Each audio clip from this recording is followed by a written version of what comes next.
मेरे घोड़े तक मुझे देखकर रोने लगते हैं। ऐसा लगता है कि मृत्यु दूत हमें चारों ओर से घेर रहे हैं।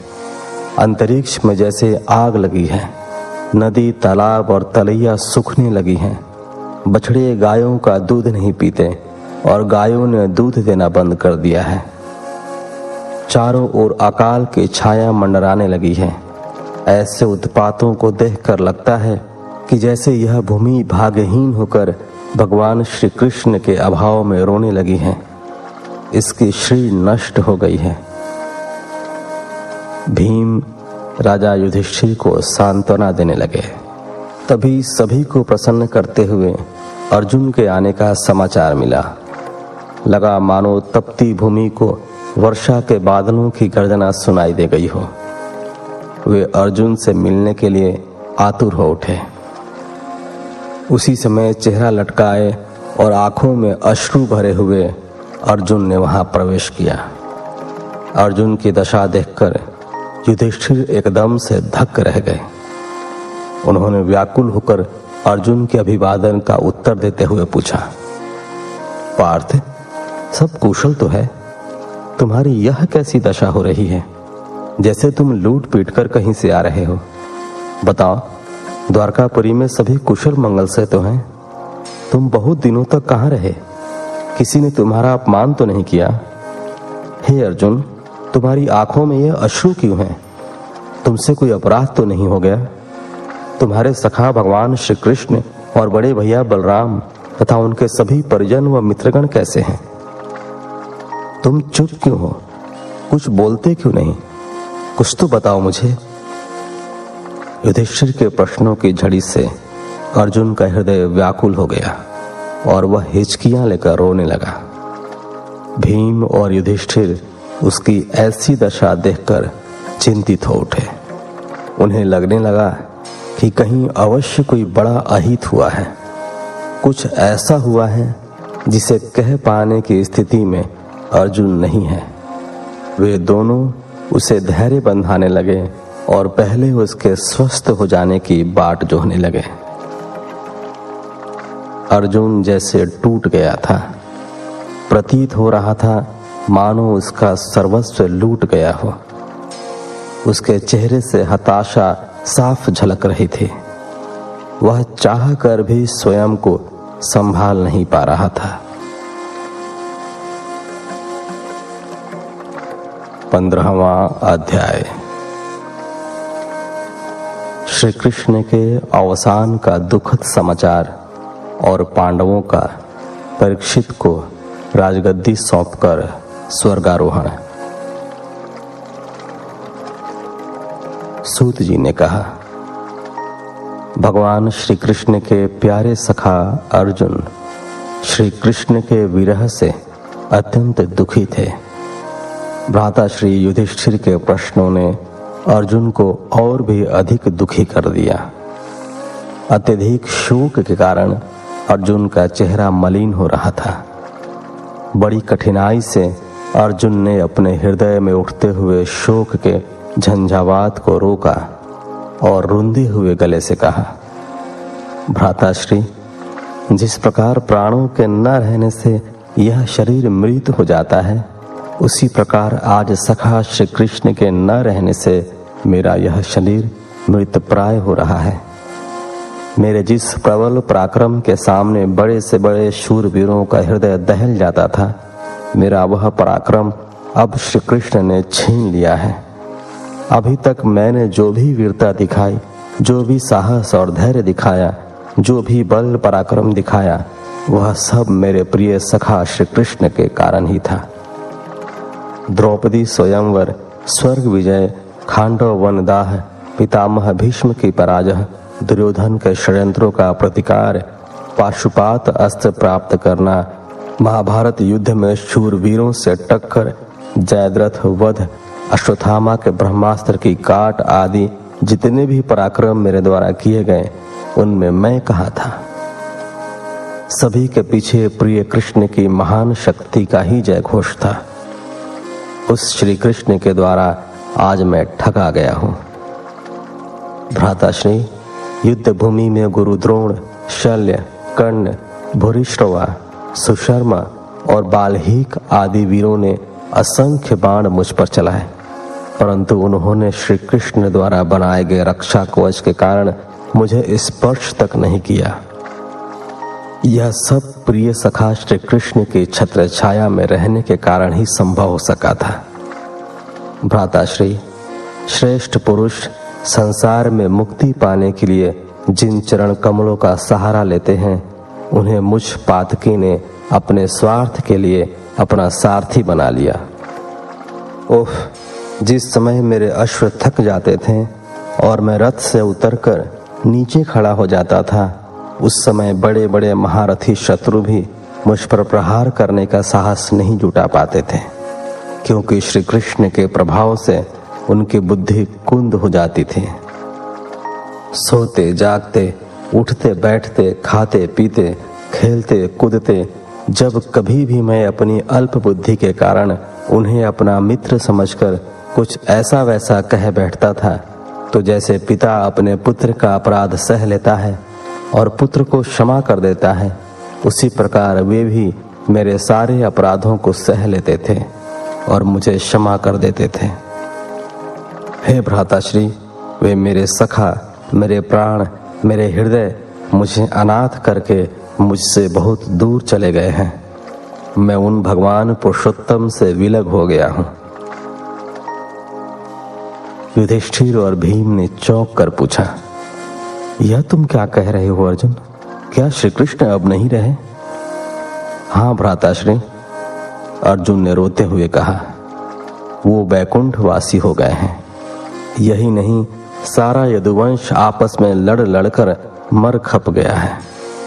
मैं जब भगवान की पत्नियों को द्वारका से अपने साथ ला रहा था, तो मार्ग में दुष्ट गोपों ने मुझ पर आक्रमण कर दिया और मुझे एक अबला नारी की भांति हरा दिया।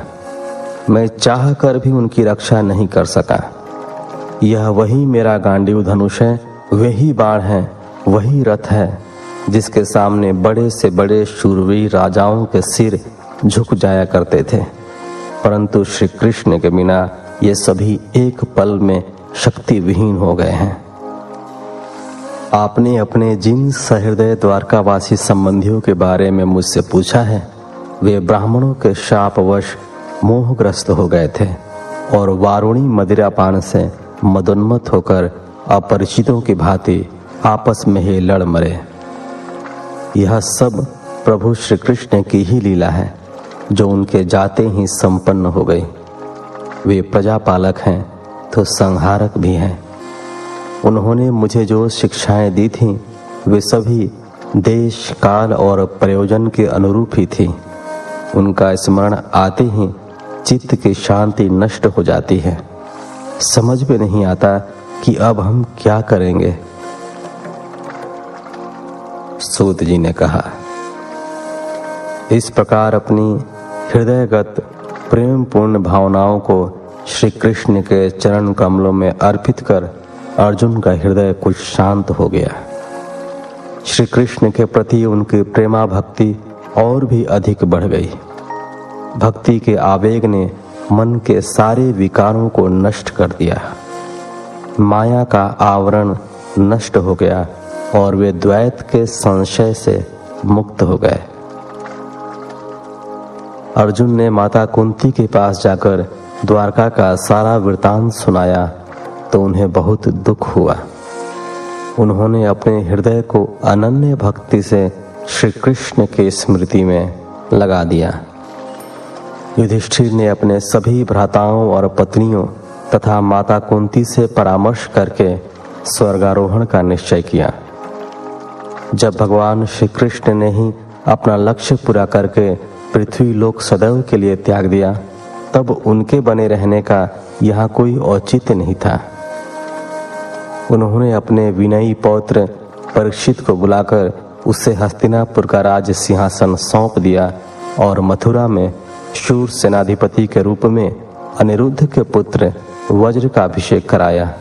उसके बाद सभी धार्मिक विधि विधानों के साथ उन्होंने गृहस्थ धर्म त्याग कर संन्यास ग्रहण कर लिया। अपने शेष बंधु बांधवों के साथ परब्रह्म का ध्यान करते हुए उत्तर दिशा में हिमालय की ओर उन्होंने अपनी यात्रा प्रारंभ कर दी। उनके हृदय में भगवान श्री कृष्ण के प्रति हार्दिक भक्ति भाव उमड़ने लगा था। सभी पांडवों ने एक एक करके हिमालय के बर्फीले प्रदेश में पहुंचकर एक के बाद एक अपने प्राण छोड़ दिए। सबसे अंत में युधिष्ठिर स्वर्गलोक को गए। दूसरी ओर तीर्थों में भ्रमण करते हुए विदुर जी भी जब प्रभास क्षेत्र में पहुंचे तब उन्होंने भी अपना शरीर त्याग दिया। 16वां अध्याय। परीक्षित की दिग्विजय तथा धर्म और पृथ्वी का संवाद। सूत जी कहते हैं, हे ऋषिवर, पांडवों के स्वर्गवासी हो जाने के बाद भगवान श्री कृष्ण के भक्त राजा परीक्षित कुरु साम्राज्य का शासन करने लगे। वे अत्यंत धर्मात्मा और न्यायप्रिय राजा थे। उत्तर की पुत्री इरावती से राजा परीक्षित का विवाह हुआ था, जिससे उन्हें 4 पुत्र हुए। सबसे बड़ा जन्मेजय था। कृपाचार्य को आचार्य बनाकर राजा परीक्षित ने गंगा तट पर 3 बार अश्वमेध यज्ञ किए थे और ब्राह्मणों को प्रचुर दान दिया था। एक बार दिग्विजय के समय राजा परीक्षित ने देखा कि कलियुग शूद्र का रूप धारण करके एक गाय और बैल के जोड़े को लात घूंसों से मार रहा है। तब उन्होंने उसे बुलाकर भारी दंड दिया।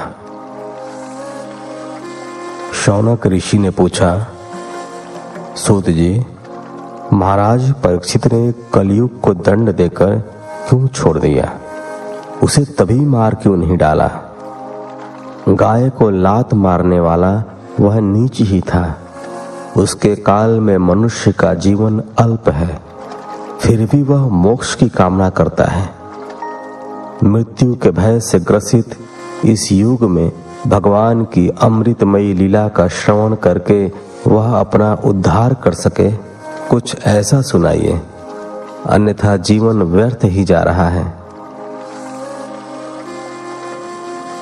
सूत जी ने कहा, शौनक जी, जिस समय राजा परीक्षित की सेना दिग्विजय करती हुई अपने कुरु जंगाल देश वापस पहुंची तो उन्होंने सुना कि उनके देश में सुरक्षित सेना के होते हुए भी कलियुग का प्रवेश हो गया।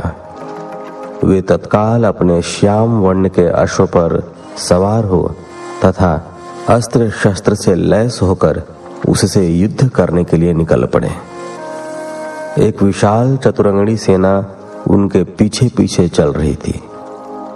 प्रदेश में इधर उधर घूमते हुए श्री कृष्ण का यशोगान उन्हें सुनाई देने लगा। पांडवों की कीर्ति तथा उनके पारस्परिक प्रेम की चर्चा भी स्थान स्थान पर सुनाई पड़ती थी। इससे उनका मन प्रसन्न हो उठा।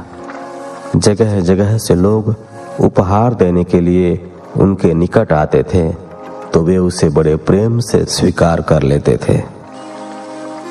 एक दिन अपने शिविर के पास उन्होंने देखा कि एक बैल एक पैर से इधर उधर घूम रहा है और पास में ही एक गाय खड़ी होकर उसे निहार रही है।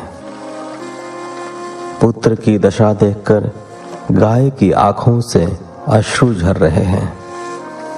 बैल ने गाय से पूछा, हे कल्याणी, तुम अश्रु क्यों बहा रही हो? तुम्हें क्या दुख है? कहीं तुम मेरे इन टूटे हुए 3 पैरों को देखकर तो दुखी नहीं हो रही हो? इसके अतिरिक्त कोई अन्य कारण हो तो कहो। ऐसा लगता है कि बड़े बड़े बलवानों को भी पराजित कर देने वाला काल तुम्हारे सौभाग्य को छीनने आ पहुंचा है। क्या बात है? अपने दुख का कारण मुझे बताओ। गाय बोली, हे पुत्र, मैं जानती हूँ कि तुम बैल के रूप में अपाहिज होकर चलने वाले धर्म हो। मैं भी गाय के रूप में पृथ्वी हूँ।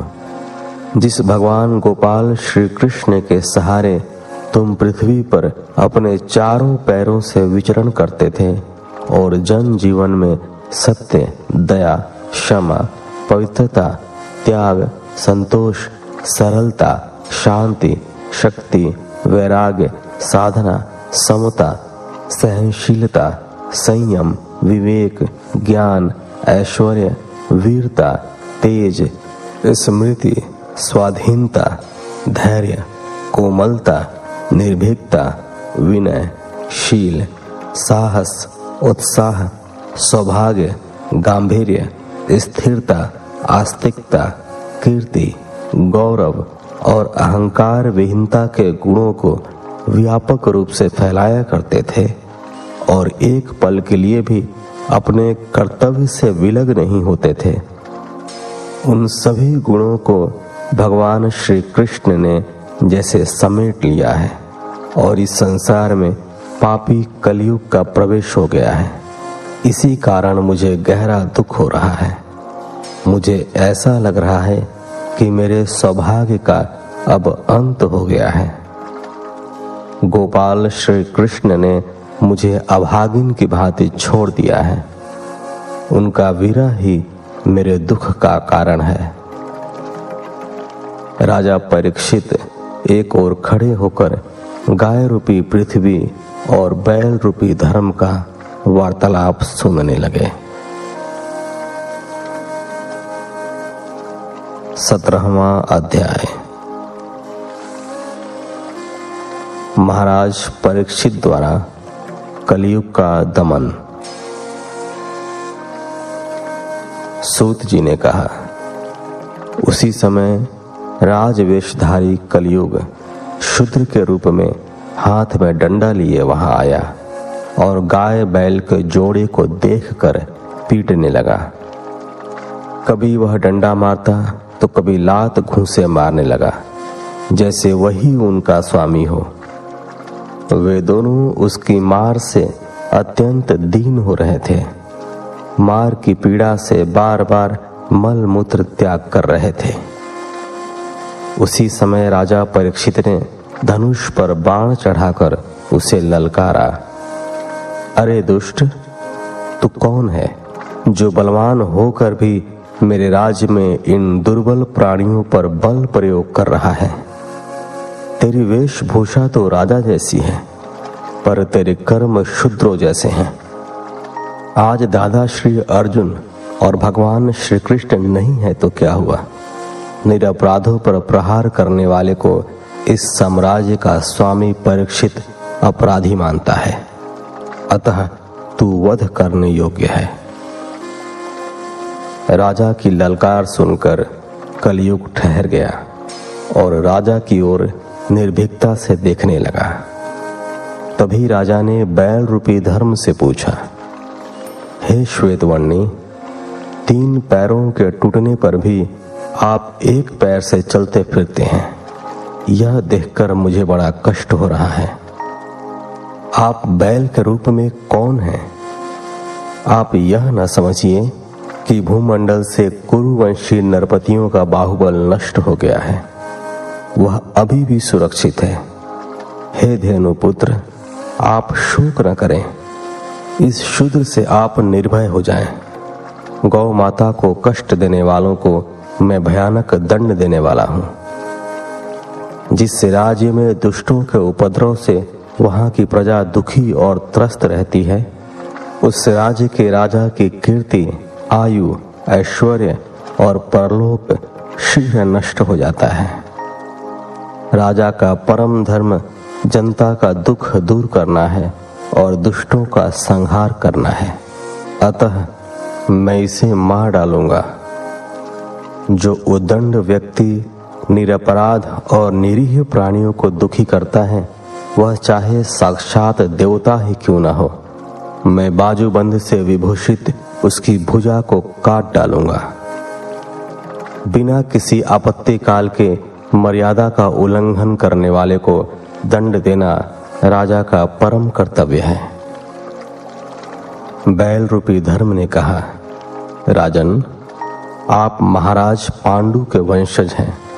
आपका प्राणियों को इस प्रकार अभय दान देना आपके कुल की परंपरा के अनुसार ही है।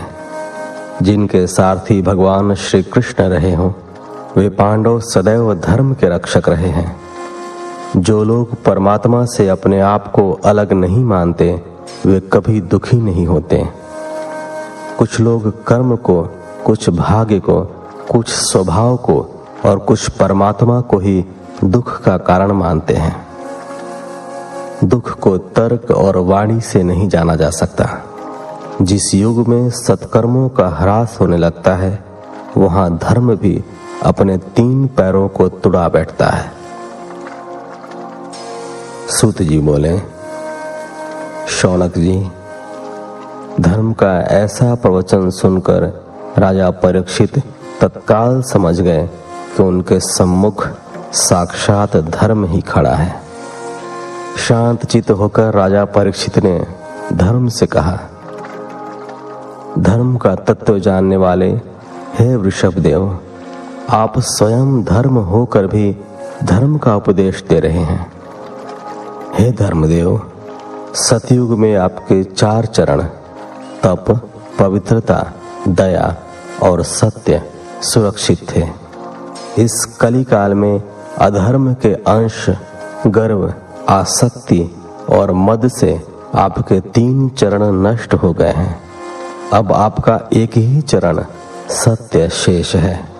उसी के बल पर आप चल फिर रहे हैं। असत्य के कारण यह अधर्मी कलियुग उसे भी ग्रस लेना चाहता है। यह गौ माता साक्षात पृथ्वी है। भगवान श्री कृष्ण ने दुष्टों और अधर्मियों का विनाश करा के इसका भार उतार दिया था, परंतु श्री कृष्ण के अभाव में अब फिर से यह पृथ्वी कलयुग की चपेट में आती जा रही है। अब तो शूद्र, नीच और दुष्ट लोग राजा का स्वांग भरकर इसका दोहन करेंगे।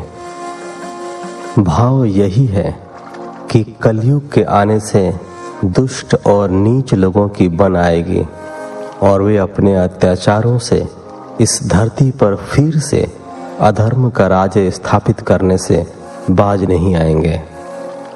सहृदय, सत्यवादी, विनयी और सदाचारी व्यक्तियों का फिर अपमान होगा और दुष्ट लोग शासक बनकर उन पर मनमाने अत्याचार करेंगे। पवित्र बंधनों की डोर टूट जाएगी और पूरे समाज में भ्रष्टाचार सुरसा के मुख की तरह फैल जाएगा। सूत जी बोले, ऐसा देख और सुनकर परीक्षित ने धर्म और पृथ्वी को सांत्वना दी और अधर्मी कलयुग को मारने के लिए अपनी तलवार उठाई। राजा को क्रोधित होते देखकर कलयुग ने अपने राज्योचित चिन्ह उतार फेंके और गिड़गिड़ाते हुए अभय दान मांगने उनके चरणों में गिर पड़ा। परीक्षित तो दीन वत्सल थे। उन्होंने जब कलयुग को अपने पैरों में पड़े गिड़गिड़ाते देखा तो उन्होंने अपनी तलवार म्यान में डाल ली और उससे कहा, हे दुष्ट, जब तू मेरी शरण में आ ही गया है तो यशस्वी अर्जुन के वंश में उत्पन्न हुए किसी भी वीर से तुझे भयभीत नहीं होना चाहिए, क्योंकि शरण में आए हुए व्यक्ति की हत्या करना अधर्म और पाप कहलाता है। परंतु क्योंकि तू अधर्म फैलाता है, इसलिए तुझे मेरे राज्य में नहीं रहना चाहिए। तेरे यहाँ रहने से यहाँ के राजा और प्रजा दोनों के शरीर में लोभ, चोरी, झूठ, दंभ, दुष्टता, अधर्म, दरिद्रता, छल, कपट, कलह और अन्य कई प्रकार के पापों का उदय होने लगेगा। भ्रष्टाचार और व्यभिचार का बोलबाला हो जाएगा। अतः तुझे एक क्षण के लिए भी यहाँ नहीं ठहरना है। मेरे इस राज्य में धर्म और सत्य का निवास है। यज्ञों द्वारा उनकी पूजा होती है और उनसे यज्ञ करने वालों का कल्याण होता है। इस देश में श्री हरि यज्ञ रूप में निवास करते हैं, जिनकी कृपा से समस्त सत्यवादी ऋषिगण, ब्राह्मण, यज्ञकर्ता और सामान्य जन के साथ साथ समस्त जड़ प्रकृति संतुष्ट और सुखी होती है। श्री हरि सभी जड़